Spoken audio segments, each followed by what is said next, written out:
Ito mga kaidol, yung unang attempt sana ni Kay Soto na idakdak, ipostures ang kalaban. Ngunit na-foul siya nito.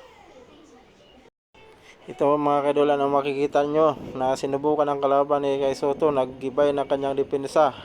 Ngunit hindi ito pinayagan ng ating pambato na si Kay Soto na nagresulta ng kanyang pagka-foul. Alam niyo mga kaidol, malaking bagay talaga si Kay Soto sa loob.